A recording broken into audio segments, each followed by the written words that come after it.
Ladies, let me tell you something. When a man does you wrong, the best thing you can do, confuse him. And I ain't talking about sending mixed signals or playing mind games. No. I'm talking about moving in a way that he never saw coming. Men are used to women reacting emotionally when they mess up. They expect tears, yelling, long texts, or even dramatic social media posts. That's what they're prepared for. But what they are not ready for is a woman who doesn't react the way they expected. A woman who moves with grace, silence, and self-control. Now, that will throw a man off his game. See, when a man hurts you, the first instinct is to respond with emotion. And listen, I get it, it's natural. You're upset. You feel betrayed. You want him to understand just how much you hurt you. But let me tell you something. Giving a man that reaction, that's giving him power. That's showing him that he still has control over your emotions. And the moment a man realizes that he can push your buttons and get a reaction out of you, he knows he still has you in the palm of his hand. That's why the real move, the real way to confuse them is to respond, not react. And it's a difference, Riya. Acting is instant, it's emotional, it's unfiltered. Responding, that's control, that's intentional, that's powerful. Instead of arguing, you move with silence. Instead of texting him a paragraph about how much you hurt you, you let your absence speak for itself.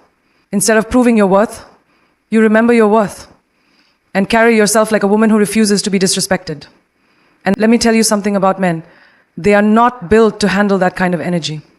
A man can deal with yelling, he can deal with arguments, he can deal with tears, because that means you still care enough to fight for him. But what shakes a man to his core is a woman who removes herself from the nonsense and carries on with dignity. That woman is unpredictable. That woman is a mystery.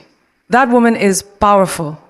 Imagine he calls or texts you after hurting you, expecting a back and forth argument. And instead you hit him with a calm, "I appreciate the clarity you've given me. Take care," and then you move on.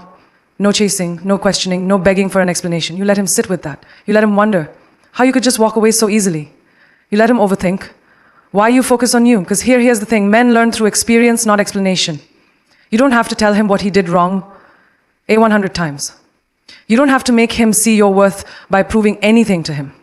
The second he realizes that you're not reacting, that you're not playing his game, that you're elevating instead of engaging, that's when it hits him.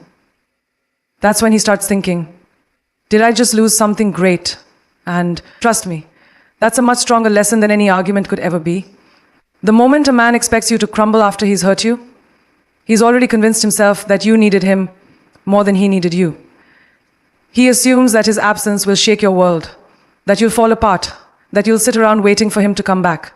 But what he doesn't expect is for you to rise high, to become an even better version of yourself without him. That's why the best thing you can do is focus on your glow up instead of getting caught up in the pain he caused. See, men operate on ego. They believe they're the center of your world, and when they walk away or do you wrong, they expect to see evidence that their absence has left a hole in your life.